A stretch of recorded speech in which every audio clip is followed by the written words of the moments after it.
kalau di dalam izin Tuhan pasti akan kita capai hasilnya. Jadi dalam keyakinan kita masing-masing, mari kita berdoa. Mulai.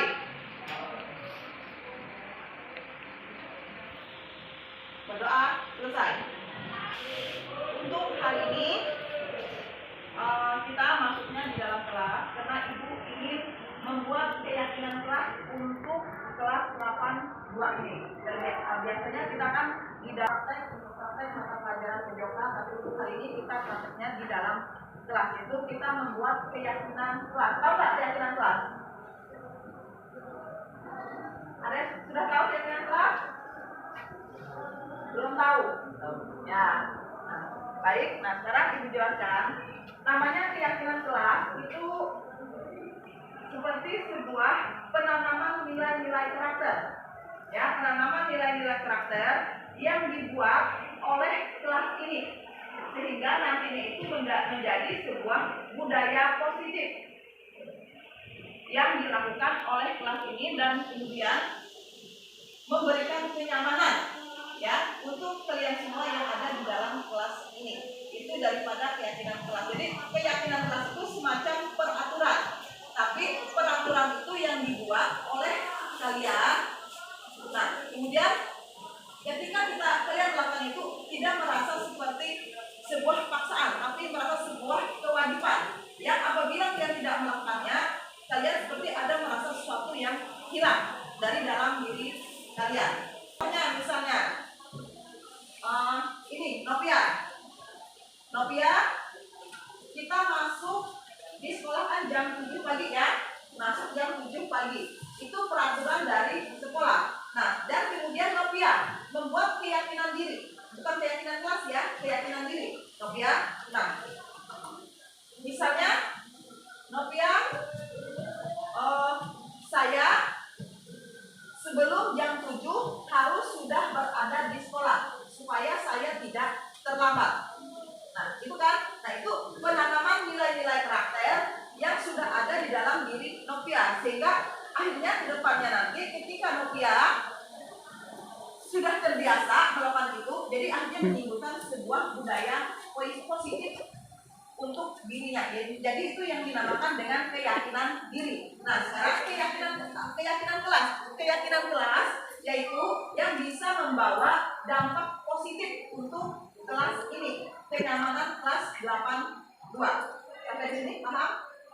Ya, contoh yang Ibu berikan tadi bisa ya. Nah, sekarang Ibu bagi kalian menjadi beberapa kelompok. Satu kelompok jadi apa ya? Dalam satu kelompok itu membuat satu buah keyakinan atau dua, minimal satu, paling tidak dua, ya. Dua buah keyakinan, misalnya seperti yang punya Novia tadi ya. Kalau saya terlambat, saya nanti akan ketinggalan pelajaran, seperti itu ya. Nah, jadi seperti itu nanti kalian buat keyakinan kelas dari satu kelompok. Nah, dan kemudian kita gabungkan semua ya keyakinan yang kalian buat itu, sehingga itu menjadi sebuah keyakinan kelas yang kalian anggap apabila kalian tidak melakukannya, kalian merasa ada sesuatu yang kurang dari dalam diri kalian, sehingga itu nanti menjadi penanaman nilai-nilai karakter ke arah budaya positif. Sampai di sini paham? Ya, sudah. Nah, sekarang kita langsung membentuk kelompoknya. Ya, silakan langsung.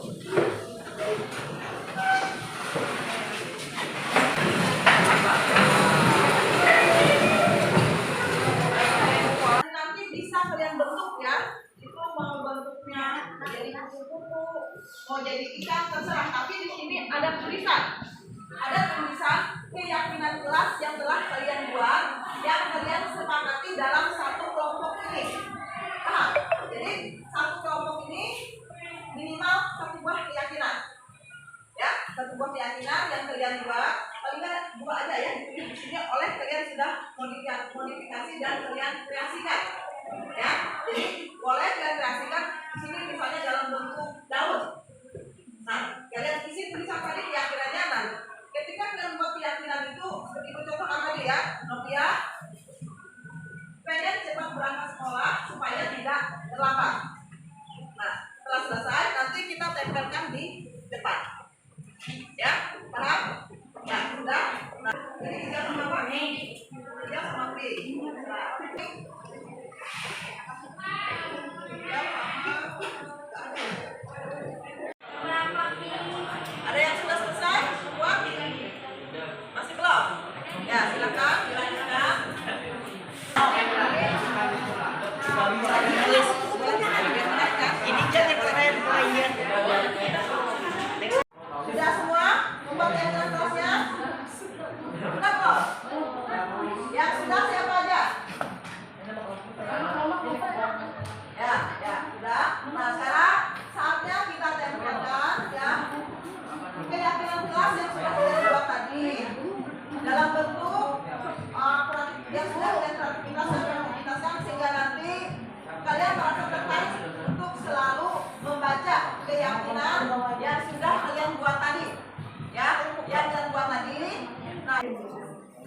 Boleh ya, penanaman nilai-nilai karakter ya, silakan.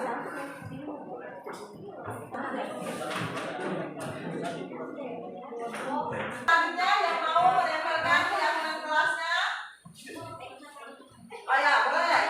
Ya, yang ketiga ya, kelas yang sudah dibuat bersama kelompoknya. Disiplin dalam mentaati waktu, sopan dan selalu menghormati guru. Oh, selanjutnya, siapa lagi?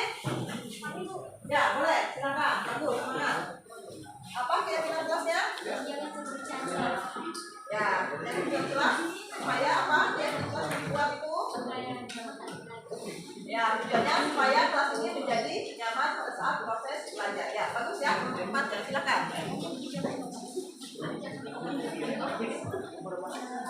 Mana nilainya? Apa lagi? Saat belajar tidak ribut karena jika terlalu ribut akan mengganggu teman kami yang sedang belajar. Ya, boleh. Ya, silakan.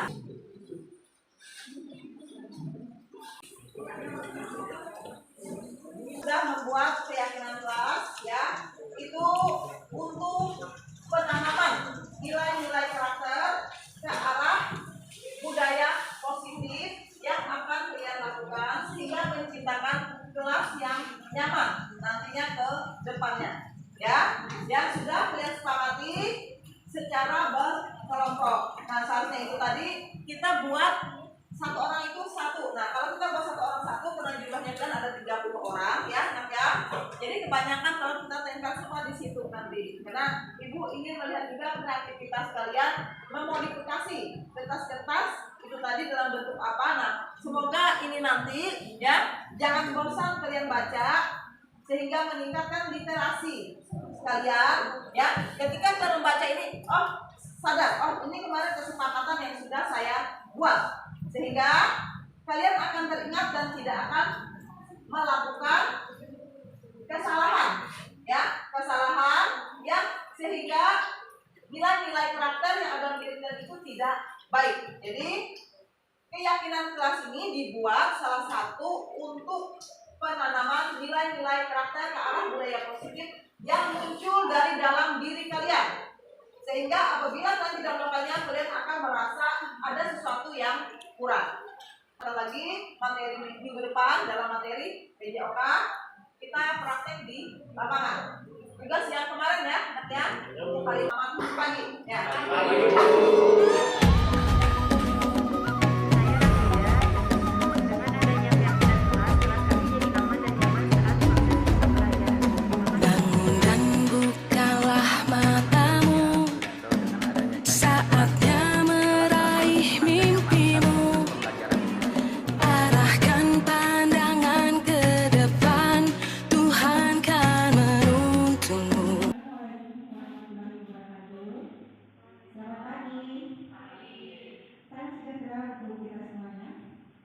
Baik, Bapak Ibu semua, apa kabar hari ini? Alhamdulillah baik ya. Senang sekali perkenalkan saya Saini akan memandu diskusi kita pada kesempatan pagi hari ini tentang budaya positif. Bapak Ibu semuanya, bagaimana menyampaikan pembelajaran dan penerapan konsep inti budaya positif? Bagaimana mengenal konsep inti dalam budaya positif? Nah, pada kesempatan kali ini itu semua akan dibahas oleh narasumber kita yang sudah hadir pada kesempatan hari ini. Beliau adalah seorang guru profesional mata pelajaran PJOK dan sudah hampir kurang lebih 17 tahun mengabdi. Langsung saja kita beri sambutan dan tepuk tangan yang meriah untuk beliau, Ibu Nurmila Santi SPD. Ya, Ibu Nurmila Santi bisa dipanggil akrabnya Ibu Santi ya. Baik, pemateri kita sudah hadir di hadapan kita semua. Di awal akan diberi pretest, dan selanjutnya akan ada sesi pemateri akan memaparkan materinya kurang lebih 4 jam pelajaran. Dan selanjutnya sesi kedua dan sesi terakhir akan ada sesi tanya jawab. Baik, pada narasumber untuk memberikan pretest, dipersilakan. Bismillahirrahmanirrahim. Assalamualaikum warahmatullahi wabarakatuh. Terima kasih buat Bapak Ibu yang telah hadir pada pagi hari ini mengikuti kegiatan diskusi kita dalam membahas budaya positif, yaitu dengan menanamkan nilai-nilai karakter melalui keyakinan kelas. Nah, untuk guru profesional masih belum, hanya pengalaman mungkin, ya, pengalaman yang sudah 17 tahun, mungkin sama seperti Bapak Ibu yang lain, mungkin juga yang masih honor. Saya juga sama-sama belajar dari nol menjadi seorang guru, dan sekarang juga belajar, yaitu mengikuti kegiatan guru penggerak ini. Dan ini bagian daripada penimbasan kegiatan dari guru penggerak yang memang harus diimbaskan ke sekolah kita, dan semoga ini nanti menjadi berkah bukan hanya buat saya pribadi, juga buat kita semua yang ada di lingkungan sekolah SMP Negeri 3 Palangkaraya. Nah, selanjutnya sebelum kita masuk ke materi kita, mungkin pemahamannya mengenai budaya positif. Apa itu tentang budaya positif? Ya, silakan Bapak Ibu untuk membuka Jamboard yang sudah saya kirimkan. Ya, silakan Bapak Ibu untuk mengisi Jamboardnya. Kita lanjutkan lagi diskusi kita di budaya positif. Ya, tujuan dari pembelajaran kita untuk hari ini yaitu pembelajaran daripada penerapan konsep inti daripada modul 1.4, yaitu modul budaya positif. Kemudian peserta webinar juga bisa memahami mengenai konsep-konsep inti dalam modul budaya positif. Aman terhadap konsep-konsep kunci dalam budaya positif, yaitu melalui perubahan paradigma belajar. Nah, kemudian dilanjutkan dengan disiplin positif, terus motivasi perilaku manusia dan kebutuhan dasar, kemudian posisi kontrol kita sebagai seorang guru beserta dengan restitusinya, serta restitusi keyakinan kelas dan segitiga restitusi. Ya, yang pertama kita akan membahas mengenai perubahan paradigma baru tentang pendidikan atau pembelajaran ini. Nah, di sini kita mengambil konsep dari pemikiran Bapak pendidikan kita, yaitu Ki Hajar Dewantara. Mungkin dulu bahwa pendidikan itu berpusat kepada guru. Nah, sekarang di kurikulum Merdeka yaitu berpusat kepada murid, yang menuju ke arah profil pelajar Pancasila, yaitu dengan elemen-elemennya ada mandiri, bergotong royong, berkebinekaan, kreatif, inovatif, beriman kepada Tuhan Yang Maha Esa.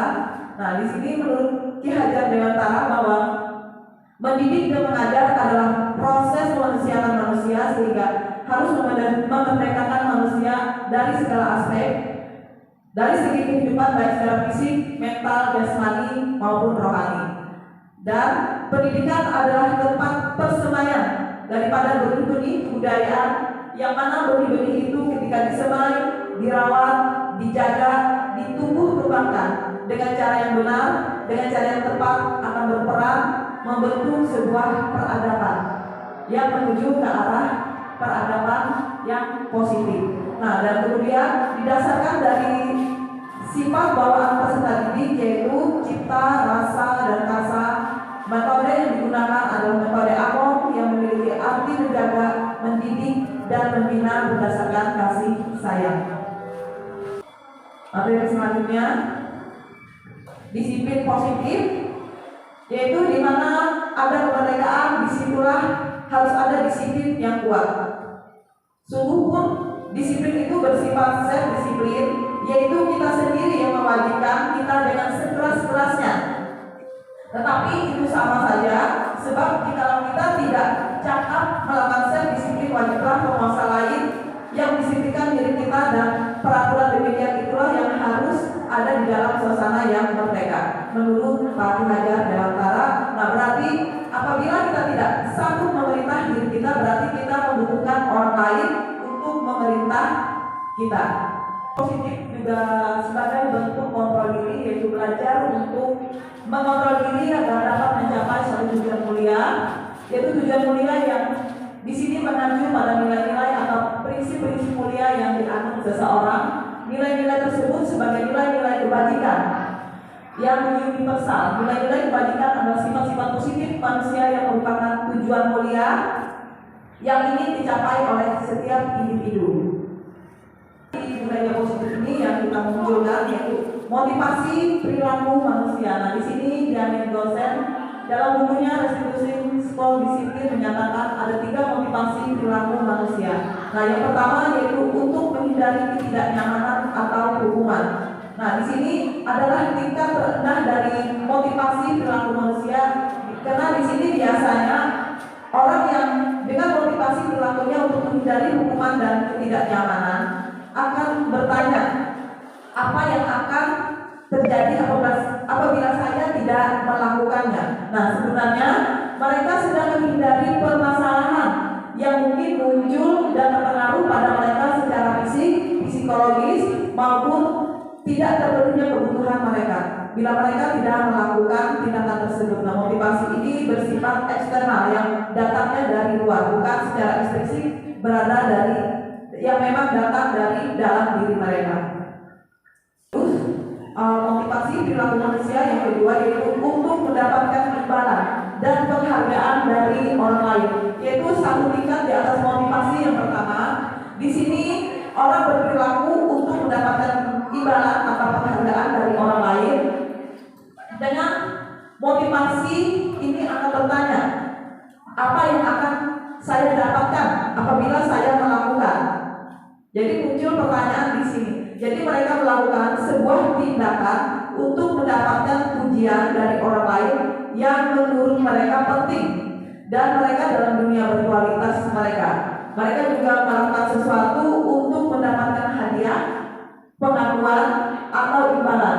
Nah, motivasi ini juga sama bersifat eksternal, yaitu yang datangnya dari luar, bukan secara intrinsik dari dalam diri. Yang ketiga, di dalam motivasi perilaku manusia yaitu untuk menjadi orang yang mereka inginkan dan menghargai diri sendiri dengan nilai yang mereka percayai. Nah, di sini orang dengan motivasi ini akan bertanya, akan menjadi orang seperti apa apabila saya melakukannya. Nah, mereka melakukan sesuatu karena nilai-nilai yang mereka yakini akan dihargai, dan mereka melakukannya karena mereka ingin menjadi orang yang melakukan nilai-nilai yang mereka yakini tersebut. Nah, ini adalah motivasi yang akan membuat seseorang memiliki disiplin positif, karena motivasi berperilakunya bersifat internal, bukan eksternal yang datangnya dari luar. Jadi secara intrinsik memang dorongan dari dalam diri orang tersebut. Ya, selanjutnya di dalam budaya positif ini ada kebutuhan dasar. Kebutuhan dasar juga mempengaruhi budaya positif seseorang. Nah, di sini ada pertanyaan tematik yang saya buat. Di sini saya ambil Ibu Surta, yaitu sebagai guru wali kelas dari 82 di SMP 3 Palangkaraya, sedang bingung menghadapi ulah salah satu murid di kelasnya yaitu Doni, karena beberapa anak di kelas 82 telah datang padanya dan mengeluhkan, dan yang seringkali meminta bekal makan siang mereka dengan paksa. Jika Anda menghadapi situasi seperti Ibu Surta, apa yang akan Anda lakukan? Menurut Anda kira-kira apa alasan Doni melakukan hal itu? Nah, jadi di sini kebutuhan dasar Doni itu apa?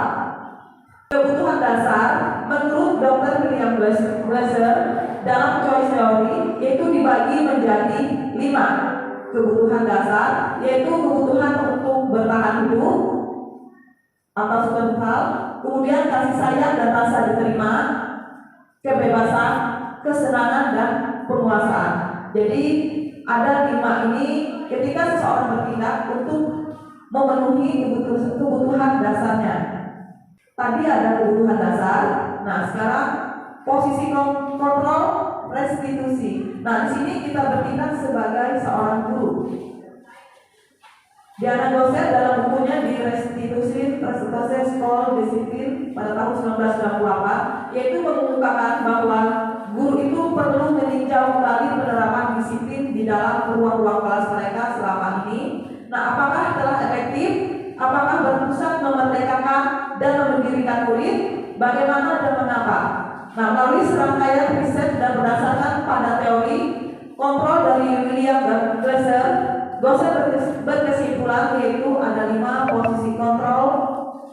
yang diterapkan oleh seorang guru, orang tua ataupun atasan dalam melakukan kontrol. Kelima, posisi kontrol tersebut adalah sebagai pendukung, pembuat rasa bersalah, teman, pemantau, dan manajer.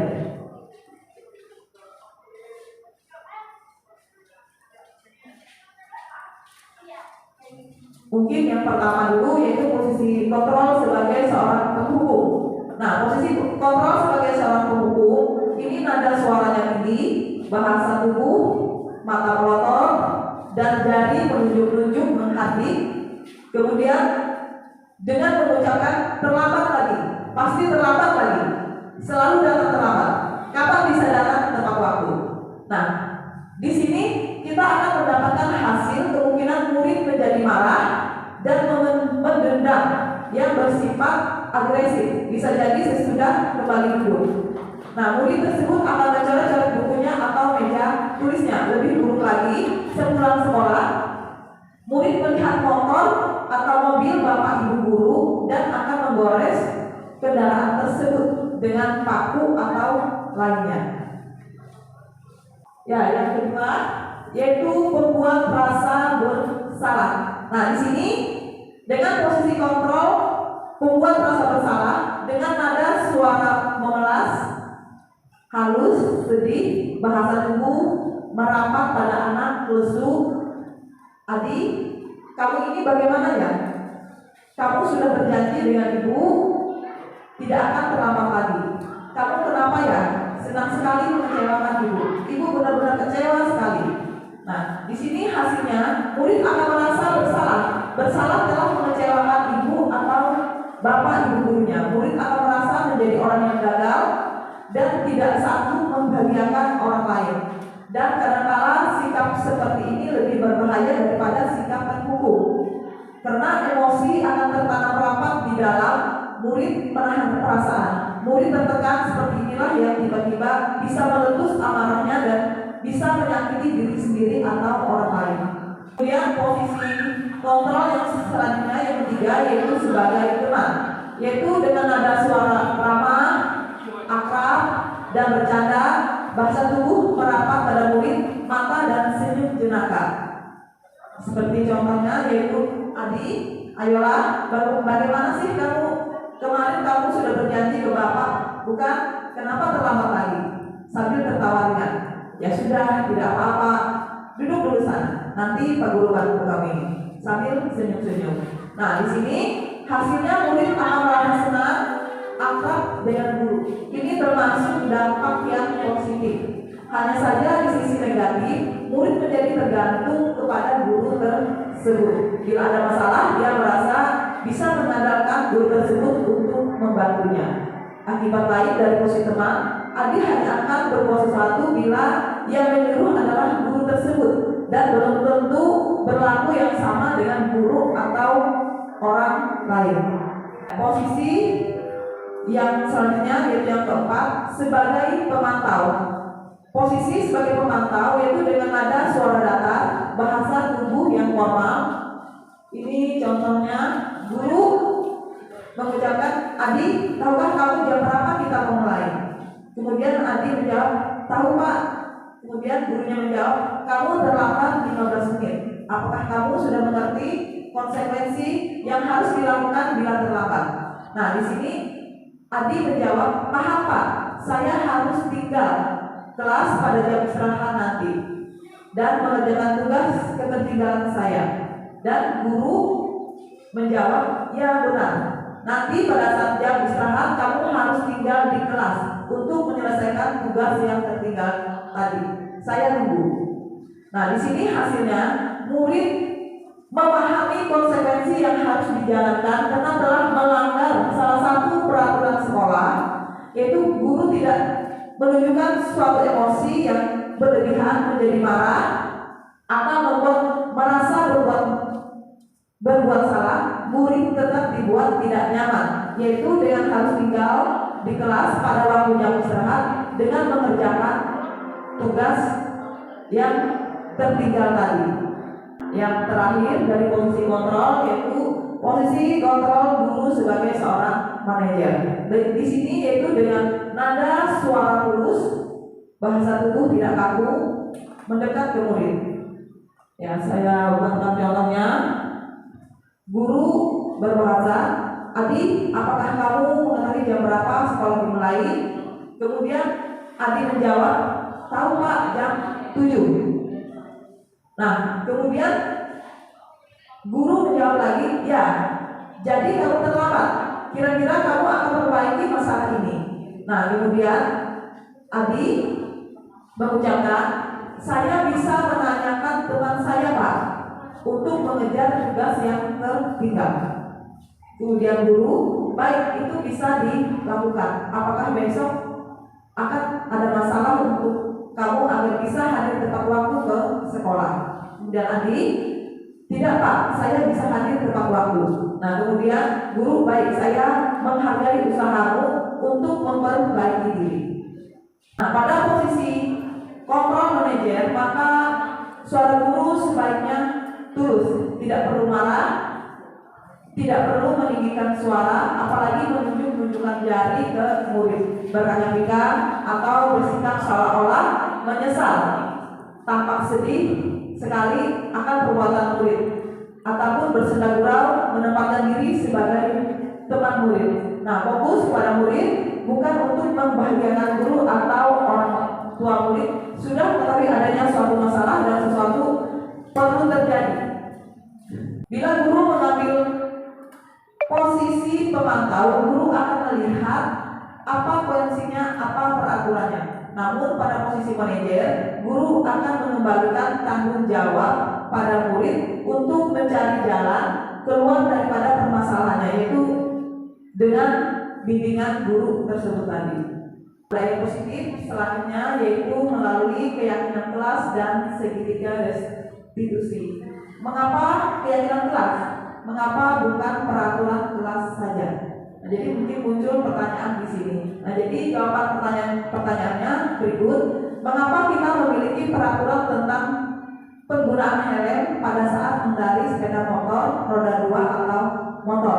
Nah, di sini kemungkinan jawabannya adalah untuk keselamatan. Nah, kemudian yang kedua yaitu mengapa kita memiliki peraturan tentang penggunaan masker dan mencuci tangan setiap saat. Nah, di sini kemungkinan jawaban adalah untuk kesehatan dan atau keselamatan. Jadi nilai-nilai keselamatan atau kesehatan inilah yang kita sebut sebagai suatu keyakinan, yaitu nilai-nilai kebajikan universal yang disepakati secara tersirat dan tersurat lepas dari latar belakang suku, negara, bahasa maupun agama. Jadi sebuah keyakinan yang memang benar-benar muncul dari dalam diri yang bersifat dorongan yang bisa juga disebut secara intrinsik internal. Ya, keyakinan kelas dan segitiga restitusi yaitu bisa dengan pembentukan keyakinan kelas, yaitu yang pertama keyakinan kelas yang bersifat lebih abstrak daripada peraturan yang lebih rinci dan konkret. Kemudian keyakinan kelas juga berupa peraturan-peraturan yang universal. Pernyataan keyakinan kelas senantiasa dibuat dalam bentuk positif. Keyakinan kelas hendaknya tidak terlalu banyak sehingga mudah diingat dan dipahami oleh semua warga kelas. Dan kemudian keyakinan kelas sebaiknya sesuatu yang dapat diterapkan di lingkungan tersebut. Kemudian semua warga kelas hendaknya berkontribusi dalam pembuatan keyakinan kelas lewat kegiatan curah pendapat dan bersedia meninjau kembali keyakinan kelas dari waktu ke waktu, yaitu yang bersifat mengevaluasi apakah keyakinan kelas itu tercapai atau tidak. Susunlah keyakinan kelas sesuai prosedur pembentukan keyakinan sekolah atau kelas. Gantilah kalimat-kalimat dalam bentuk negatif menjadi positif. Ini cara membuat keyakinan kelas. Contohnya kalimat negatif, jangan berlari di kelas atau koridor. Nah, ini bisa diganti menjadi kalimat positif dengan perjalanan di kelas atau koridor.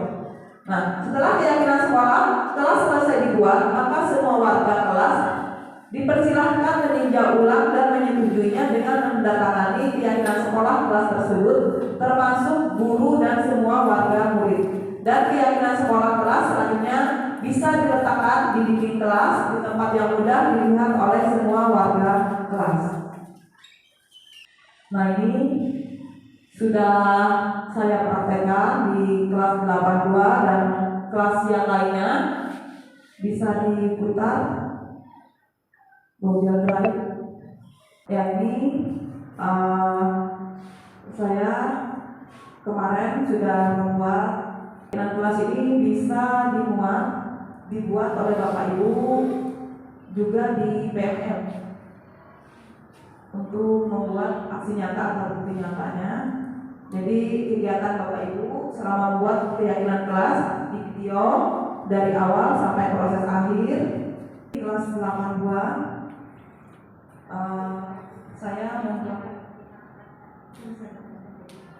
saya sudah mempraktekannya kemarin bersama anak-anak, yaitu dibuat dalam tugas kelompok. Nah, kemudian mereka menyepakati apa kesepakatan mereka yang sifatnya untuk menciptakan keamanan dan kenyamanan kelas itu tadi, yang nanti kedepannya menjadi sebuah budaya positif dengan nilai-nilai kebajikan universal dan nilai-nilai karakter yang baik. Nah, setelah selesai ini saya tempel di dinding bersama anak-anak. Ini yang tempelan-tempelan yang ada di sini itu yang saya praktekkan di kelas lainnya. Kalau yang untuk di kelas 82 hanya ada 5 kelompok, 5 buah kesepakatan kelas atau keyakinan kelas yang sudah dibuat bersama oleh mereka. Nah, sifatnya seperti tadi yang di dalam pemaparan, bahwa keyakinan kelas itu sifatnya bisa dicapai, bisa diterapkan oleh mereka. Jadi keyakinan kelas yang sifatnya bukan hanya sekedar tulisan tapi tidak bisa dicapai oleh mereka. Misalnya membersihkan sekolah. Jadi anak ini mampu nggak dia membersihkan sekolah? Kalau sekolah kan sifatnya besar. Nah, jadi kita mulai dulu dari kelas. Jadi mereka untuk membersihkan kelas, yaitu dengan membuang sampah pada tempatnya, kemudian menyapu ruang kelas apabila kotor. Jadi dengan bahasa-bahasa seperti itu. Yang terakhir yaitu langkah-langkah segitiga restitusi. Langkah-langkah segitiga restitusi yaitu ada 3. Ada menstabilkan identitas, yaitu menurut Nandi perbuatan yang Randi lakukan tadi pagi itu benar atau salah. Setiap orang pasti pernah melakukan kesalahan. Nah, kemudian dilakukan validasi tindakan yang salah, yaitu Randi pasti punya alasan mengapa melakukan itu. Nah, kemudian guru menanyakan keyakinan kepada anak tersebut. Tidak, dia untuk bisa memperbaiki diri dengan konsep pemikiran dan keyakinan yang akan dia lakukan. Nah, pengalaman dan pembelajaran yang saya dapatkan setelah menerapkan konsep-konsep kunci baik di kelas atau di rumah dengan praktik daripada langkah-langkah di dalam penerapan budaya positif, yaitu dengan penerapan daripada perubahan paradigma tentang pembelajaran yang menurut Ki Hajar Dewantara, bahwa pendidikan itu adalah menuntun, membimbing, dan sekolah itu sebagai tempat pusat persemaian anak-anak didik atau peserta didik kita. Jadi seorang guru itu menuntun, membimbing peserta didik untuk menggapai keinginannya. Nah, jadi di sini yang saya dapatkan yaitu membantu siswa untuk meningkatkan karakter siswa di sekolah melalui budaya-budaya positif. Siswa tidak hanya ditanamkan karakter dalam proses pembelajaran di kelas saja, tapi siswa juga dapat ditanamkan karakternya dengan dalam kegiatan di luar jam pembelajaran melalui kebiasaan yang dilakukan di lingkungan sekolah dasar. Mungkin itu pemaparan dari saya tentang budaya positif dengan langkah-langkah yang mungkin bisa Bapak Ibu terapkan di kelas dengan melalui perubahan paradigma pembelajaran yang asalnya bahwa pembelajaran itu berpusat kepada guru. Nah, sekarang kita kembalikan bahwa pembelajaran itu lebih berpusat kepada murid. Jadi biarkan murid berkembang sesuai dengan keinginannya. Jadi berkembang sesuai dengan zamannya. Bahwa mereka punya alamnya, mereka punya kodratnya. Jadi murid sudah punya kodratnya masing-masing. Jadi mereka berkembang sesuai dengan kodrat alam yang sudah ada dalam diri mereka dan berkembang sesuai dengan zamannya. Jadi kita sebagai seorang guru, sebagai seorang pendidik hanya membimbing, memfasilitasi guru-guru kita ke arah yang lebih baik sehingga terciptalah budaya-budaya yang baik di dalam diri peserta didik kita. Mungkin hanya sampai di sini pemaparan dari saya. Silakan kalau Bapak Ibu yang mau bertanya. Sekarang saya kembalikan ke moderator lagi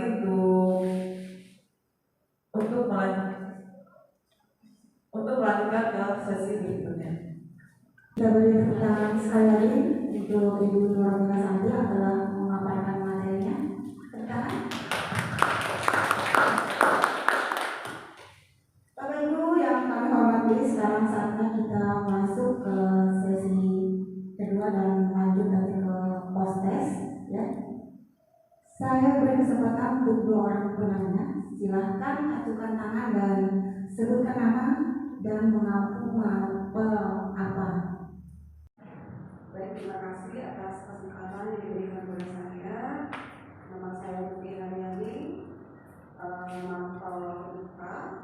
Yang ingin saya tanyakan, apakah keyakinan kelas itu bisa dibuat oleh seluruh siswa? Itu pertanyaan saya. Terima kasih.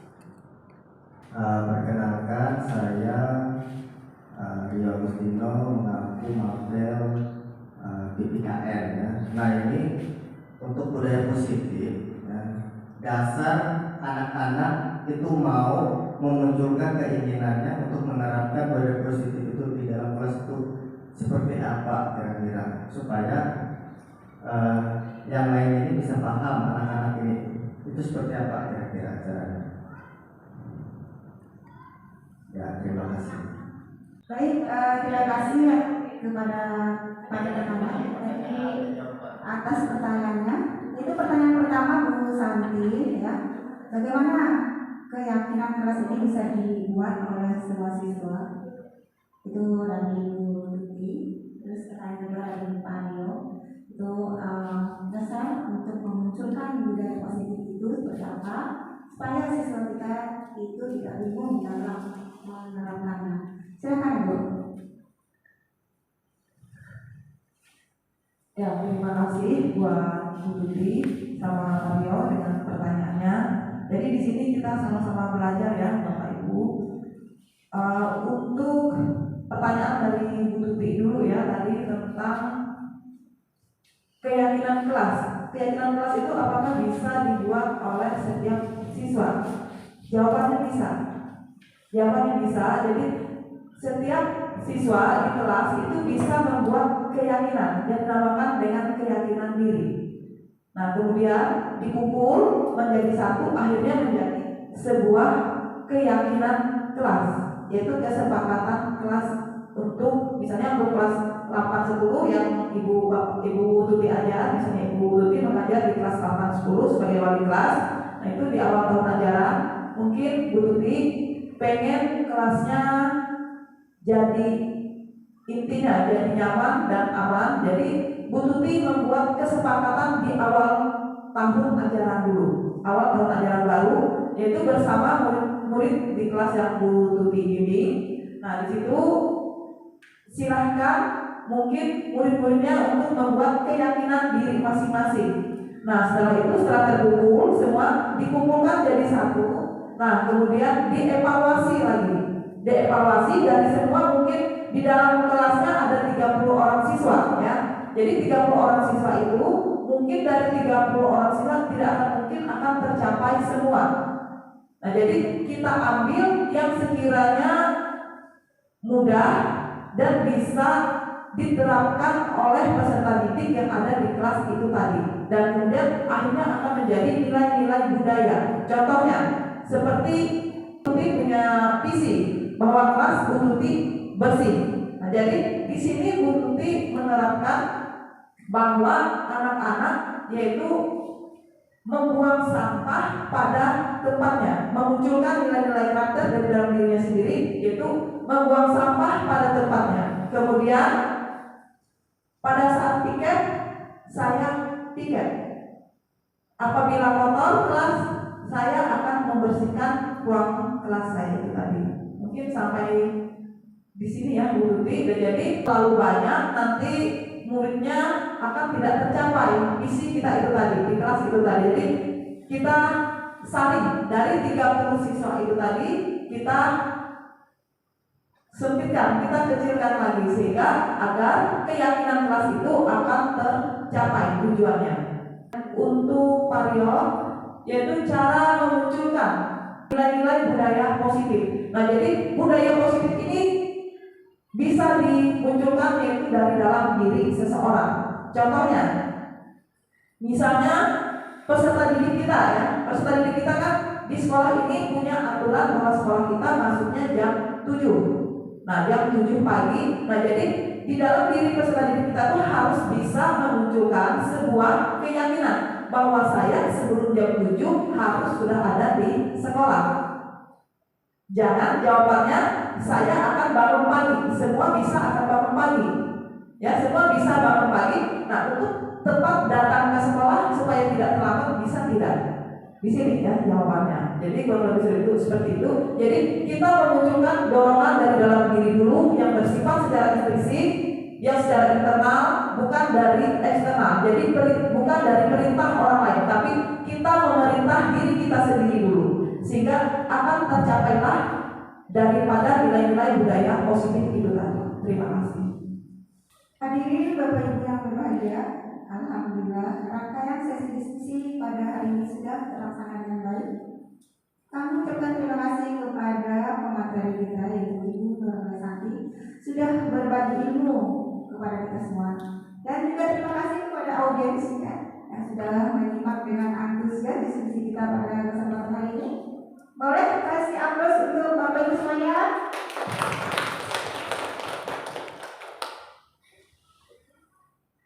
Akhirnya saya pamit undur diri. Terima kasih atas perhatian Bapak Ibu semua. Wassalamualaikum warahmatullahi wabarakatuh. Waalaikumsalam. Ya Bapak Ibu, setelah mengikuti pemaparan dari saya tadi, nah di sini saya juga ingin mengetahui pemaparan Bapak Ibu guru setelah mengikuti diskusi webinar kecil ini dengan mengisi dialog lagi dalam bentuk post-test, yaitu dengan saya buat pertanyaan. Setelah mengikuti diskusi webinar kecil budaya positif ini, pemahaman apa yang Bapak Ibu dapatkan tentang budaya positif? Dan juga yang nomor 2, di posisi kontrol yang Bapak Ibu